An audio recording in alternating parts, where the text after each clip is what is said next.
Filipino 6, Quarter 2, Week 5, Milk Base. Ang paksa ng ating aralin sa araw na ito ay pagsagot sa mga tanong tungkol sa nabasang anekdota. Hello kids! It's me, Teacher Frel. Don't forget to subscribe, like, and share, and hit the notification bell for the latest video. You can also follow my Facebook page, Teacher Frel TV. Sa araw na ito ay pag-aaralan natin sa asignaturang Filipino ang pagsagot sa mga tanong tungkol sa nabasang anekdota. Inaasahang sa araling ito na makasasagot ka sa mga tanong tungkol sa napakinggan o nabasang anekdota at makasasagot sa mga tanong tungkol sa napakinggang usapan. Ano nga ba ang ibig sabihin ng anekdota? Ang anekdota ay isang uri ng akdang tuluyan na tumatalakay sa nakatatawa o kakaibang pangyayari o insidente. Ang layon ng anekdota ay magbigay ng magandang karanasan na may mahalagang aral sa mambabasa. Isa sa mga halimbawa ng anekdota ay ang Tsinelas ni Jose Rizal. Basahin at unawain ang anekdota. Ang Tsinelas ni Pepe. Ito ay isang anekdota ni Jose Rizal. Isang araw, sumama si Pepe sa kanyang ama sa pamamangka sa ilog. Gustong-gusto ni Pepe ang pamamangka dahil bukod sa nalilibang siya, ay nagugustuhan niyang pagmasdan ang mga nagtataasang mga puno at naggagandahang mga halaman at bulaklak. Nagugustuhan din niyang pagmasdan ang napakalinis at napakalinaw na ilog. Kaya't habang nagsasagwa ng kanyang ama ay abala naman siya sa katitingin sa ilog. Ginagawa niya itong salamin upang makita ang kanyang mukha. Iba't ibang ayos ang ginagawa niya sa kanyang mukha. Minsay idinidilat niya ang kanyang mga mata o di kaya naman ay pinalalaki niya ang kanyang bibig.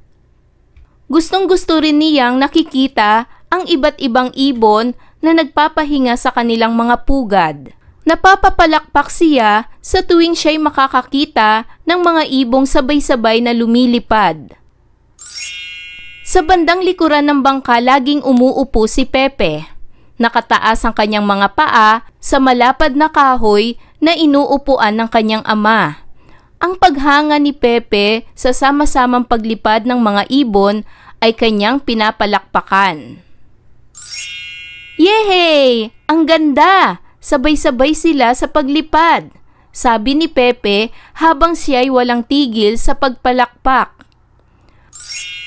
Pepe, huwag kang malikot, baka lumubog ang bangka, paalala ng kanyang ama. Dinaramdam ko po ama, labis po kasi akong nagandahan sa nakita ko, sabi ni Pepe. Muli na namang nakakita si Pepe ng mga ibong sabay-sabay na lumilipad. Hindi niya napigilan ang pagpalakpak. Kasabay ng kanyang pagpalakpak ay napakislot ang kanyang kanang paa. Hindi niya inaasahang mauhulog ang isa niyang tsinelas. Ama, nahulog po ang aking isang tsinelas, sabi ni Pepe. Huwag kang mag-alala, ibabalik ko ang bangka para kunin ang tsinelas mo, sabi ng kanyang ama. Sa halip na sumang-ayon ay itinapon ni Pepe ang kabiyak ng tsinelas. Oh, bakit mo itinapon ang kabiyak ng tsinelas? Tanong ng kanyang ama. Para po pakinabangan na makakakuha. Hindi po kasi niya magagamit ang isang tsinelas lamang, sagot ni Pepe. Natawa ang ama ni Pepe. Ipinagpatuloy niya ang pagsagwan habang tuwang-tuwang pinapanood ni Pepe ang nagliliparang mga ibon. Naibigan niyo ba ang anekdota ni Jose Rizal? Ngayon ay dumako na tayo sa pagsasanay bilang isa. Piliin ang letra ng tamang sagot tungkol sa nabasang anekdota. Isulat ang sagot sa iyong sagutang papel. Unang bilang, sinong Pepe ang tinutukoy sa anekdota? A. Jose Rizal. B. Jose Corazon de Jesus. C. Jose Burgos. D. Jose de la Cruz. Ano ang tamang sagot? Magaling! Ang tamang sagot ay letter A. Jose Rizal. Pangalawa, kanino sumama si Pepe? A. Sa kanyang ama. B. Sa kanyang kapatid. C. Sa kanyang guro. D. Sa kanyang kaibigan. Ano ang tamang sagot? Magaling! Ang tamang sagot ay letter A. Sa kanyang ama. Pangatlo, saan naganap ang kwento? A. Sa parke. B. Sa pamilihan. C. Sa bakuran. D. Sa ilog. Ano ang tamang sagot? Magaling! Ang tamang sagot ay letter D. Sa ilog. Pang-apat, paano nagsimula ang kwento? A. Sumama si Pepe sa kanyang ama na mamangka sa ilog. B. Nakataas ang mga paa ni Pepe sa kahoy na upuan ng kanyang ama. C. Gustong-gustong pagmasdan ni Pepe ang lumilipad na mga ibon. D. Habang nagsasagwa ng ama ni Pepe ay abala naman siya sa katitingin sa ilog. Ano ang tamang sagot? Magaling! Ang tamang sagot ay letter A. Sumama si Pepe sa kanyang ama na mamangka sa ilog. Panglima, ano ang suliranin sa kwento? A. Ang paglipad ng mga ibon. B. Ang pagsakay sa bangka. C. Ang nahulog na tsinela sa ilog. D. Ang pagsagwan sa ilog. Ano ang tamang sagot? Magaling! Ang tamang sagot ay letter C. Ang nahulog na tsinela sa ilog. Pang-anim, ano ang kapanapanabik na bahagi ng kwento? A. Lumipad ng sabay-sabay ang mga ibon. B. Nahulog ang isang tsinelas ni Pepe. C. Itinapon ni Pepe ang kabiyak ng tsinelas. D. Kukunin ng ama ni Pepe ang tsinelas. Ano ang tamang sagot? Magaling! Ang tamang sagot ay letter B. Nahulog ang isang tsinelas ni Pepe. Pangpito, aling bahagi ng kwento ang maaaring pagtalunan? A. Kung isasama si Pepe ng kanyang ama sa pamamangka. B. Kung sabay-sabay nalilipad ang mga ibon. C. Kung magiging mabulaklak ang mga halaman. D. Kung itatapon ni Pepe ang kabiyak ng tsinelas. Ano ang tamang sagot? Magaling! Ang tamang sagot ay letter D. Kung itatapon ni Pepe ang kabiyak ng tsinelas. Pangwalo, aling bahagi ng kwento ang kapupulutan ng aral? A. Ang pagtulong sa taong nangangailangan. B. Ang pagpapanatiling malinis ang ilog. C. Ang pagtanggap sa kamalian. D. Ang pagiging mapagkumbaba. Ano ang tamang sagot? Magaling! Ang tamang sagot ay letter A. Ang pagtulong sa taong nangangailangan. Pangsyam, ano ang naging wakas ng kwento? A. Hinangaan si Pepe ng kanyang ama. B. Nagtampo kay Pepe ang kanyang ama. C. Lumubog ang bangka. D. Hindi na makalipad ang mga ibon. Ano ang tamang sagot? Magaling! Ang tamang sagot ay letter A. Hinangaan si Pepe ng kanyang ama. At pang-sampu, alin sa mga katangian ng anekdota ang taglay ng kwento? A. Maikli. B. Kawili-wili. C. May aral. D. Lahat ng sagot. Ano ang tamang sagot? Magaling! Ang tamang sagot ay letter D. Lahat ng sagot. Ngayon ay dumako naman tayo sa pagsasanay bilang 2. Tapusin ang pangungusap sa bawat bilang. Isulat ang letra na bubuo dito. Gawin ito sa iyong sagutang papel.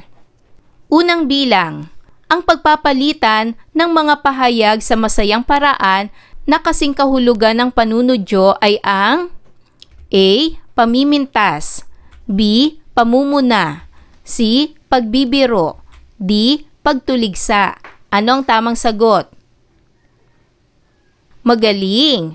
Ang tamang sagot ay letter C. Pagbibiro. Pangalawa, ang uri ng birong dapat iwasan ay ang birong patlang. A.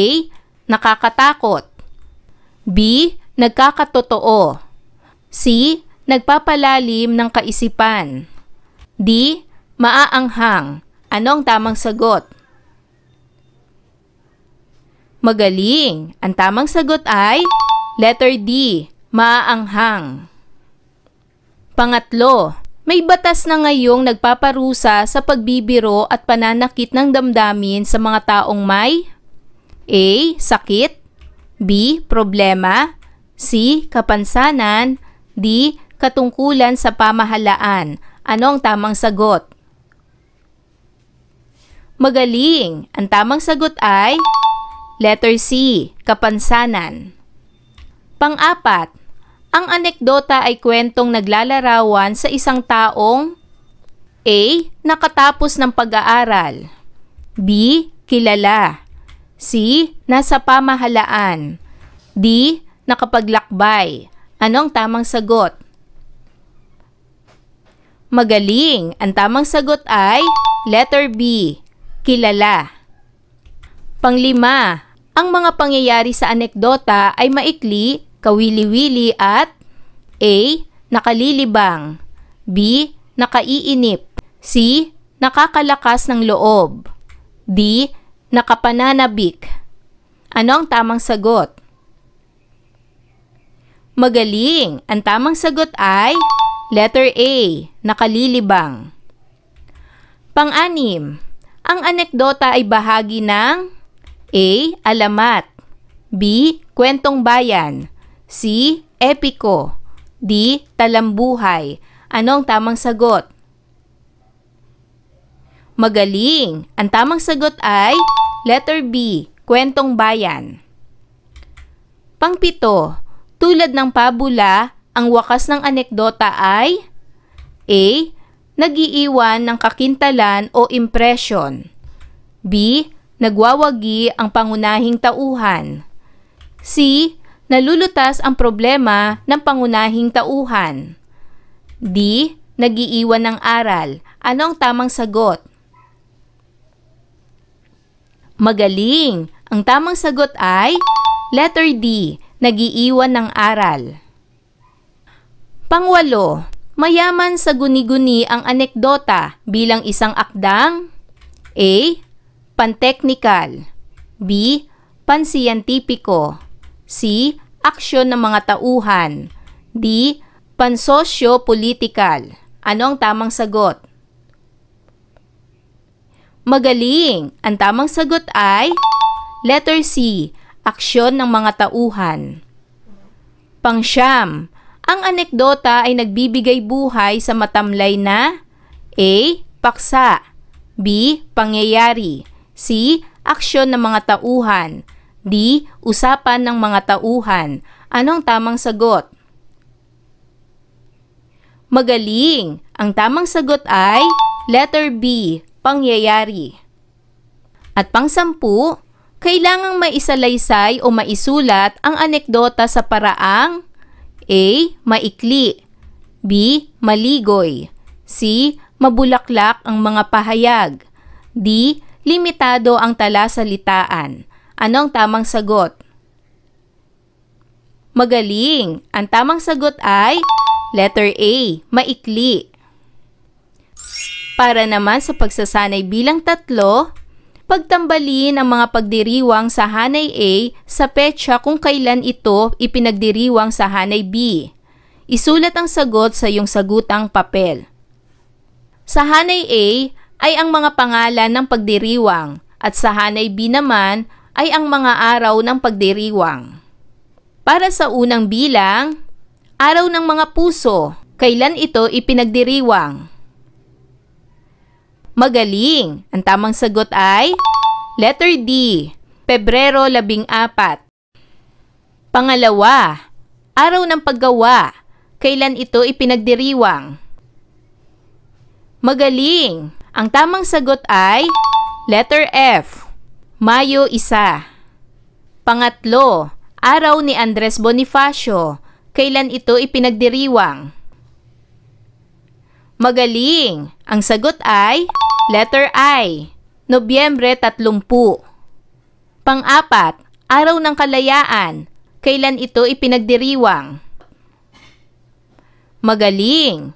Ang sagot ay letter H, Hunyo 12. Panglima, Araw ng Pasko. Kailan ito ipinagdiriwang? Magaling. Ang tamang sagot ay letter G, Disyembre 25. Pang-anim, Bagong Taon. Kailan ito ipinagdiriwang?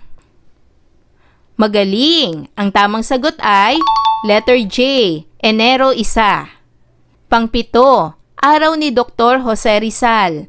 Kailan ito ipinagdiriwang? Magaling. Ang tamang sagot ay letter A, Disyembre 30. Pangwalo, Araw ng Kagitingan. Kailan ito ipinagdiriwang?